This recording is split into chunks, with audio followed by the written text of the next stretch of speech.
കർത്താവേ, അരുളിച്ചെയ്താലും ഞങ്ങൾ കേൾക്കുന്നു.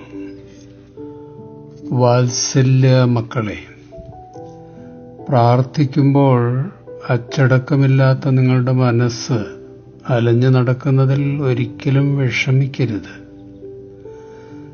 ജഡീക മോഹങ്ങളും ആസക്തികളുമൊക്കെ പലപ്പോഴും മനസ്സിനെ സ്വസ്ഥമായിരിക്കാൻ സമ്മതിക്കില്ല. ഒരുക്കമുള്ള ആത്മാവിൻ്റെ പരിശ്രമത്തോടെ മനസ്സിനെ വീണ്ടും വീണ്ടും എന്നിലേക്ക് തിരിച്ചു കൊണ്ടുവന്നാൽ മതി. മക്കളെ, അതുവരെ ഞാൻ കാത്തിരിക്കാം. മുഖപ്രസന്നതയോടെ എൻ്റെ മക്കൾ എൻ്റെ മുമ്പിൽ വന്ന് നിൽക്കുന്നത് എന്തൊരു ഊഷ്മളമായ അനുഭവമാണെന്നോ. പ്രസന്നതയോടെ മക്കൾ എൻ്റെ മുഖത്ത് നോക്കുമ്പോൾ എൻ്റെ അനന്ത സ്നേഹം അവർക്ക് അനുഭവിക്കാൻ പറ്റും. നിങ്ങളെന്നെ അപ്പ എന്ന് വിളിക്കുമ്പോൾ എനിക്ക് അനന്തമായ സന്തോഷമാണ്. എൻ്റെ മക്കൾ എന്നോട് ചേർന്നിരിക്കുമ്പോൾ ശാന്തിയുടെയും സാന്ത്വനത്തിൻ്റെയും ആത്മാവ് അവരെ പൂർണ്ണ സമാധാനത്തിൽ ഉറപ്പിക്കും. ഞാനുമായുള്ള നിങ്ങളുടെ ആത്മബന്ധം വിസ്മയകരമായ ശോഭ നിങ്ങളിലുണ്ടാക്കും. നിങ്ങളിൽ മാത്രമല്ല, മറ്റുള്ളവരിലേക്കും ആ ശോഭ പ്രസരിക്കും. നിന്റെ ബലഹീനതകളെ പറ്റിയുള്ള പരിഭവവും പരാതിയുമൊക്കെ ഞാൻ കേൾക്കുന്നുണ്ട്, അറിയുന്നുണ്ട്. കുഞ്ഞെ, നീ ഒരു കാര്യം മനസ്സിലാക്കണം. എൻ്റെ മഹത്വ ശക്തി നിന്നിലേക്ക് ഒഴുകിയെത്തുന്ന വാതിലുകളാണ് നിന്റെ ബലഹീനതകൾ. നിന്റെ ബലഹീനതകളിലേക്കും മുറിവുകളിലേക്കും എൻ്റെ അമിത ബലം പ്രവഹിക്കും. ബലഹീനതകൾ വർദ്ധിക്കുമ്പോൾ എൻ്റെ ശക്തി കൂടുതൽ ലഭിക്കും എന്ന പൗലോസിൻ്റെ സാക്ഷ്യം നീ വായിച്ചിട്ടില്ലേ? അതുകൊണ്ട് എല്ലാ ബലഹീനതകളും മാറിക്കിട്ടണമെന്ന് നിർബന്ധം പിടിക്കരുത്. ബലഹീനതകളാണ് എന്നെ നിന്നോട് ചേർത്ത് നിർത്തുന്നതും എന്നെ അന്വേഷിക്കുവാൻ പ്രേരിപ്പിക്കുന്നതും.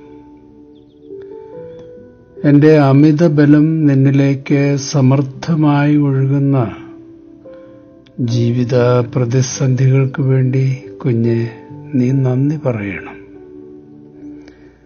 കഷ്ടതകളുടെ കുരിശ് നിന്റെ ചുമലിലിരിക്കുമ്പോൾ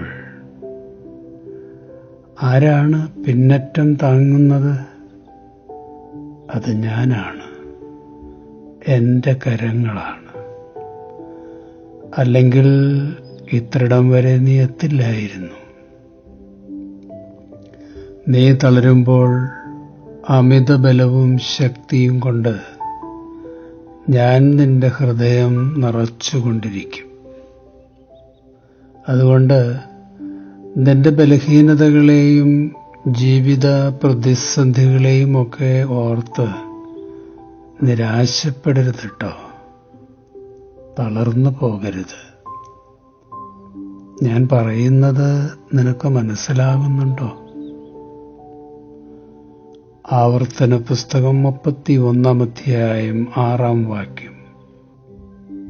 ശക്തരും ധീരരുമായിരിക്കുവിൻ, ഭയപ്പെടേണ്ട, അവരെ പ്രതി പരിഭ്രമിക്കുകയും വേണ്ട. എന്തെന്നാൽ നിങ്ങളുടെ ദൈവമായ കർത്താവാണ് കൂടെ വരുന്നത്.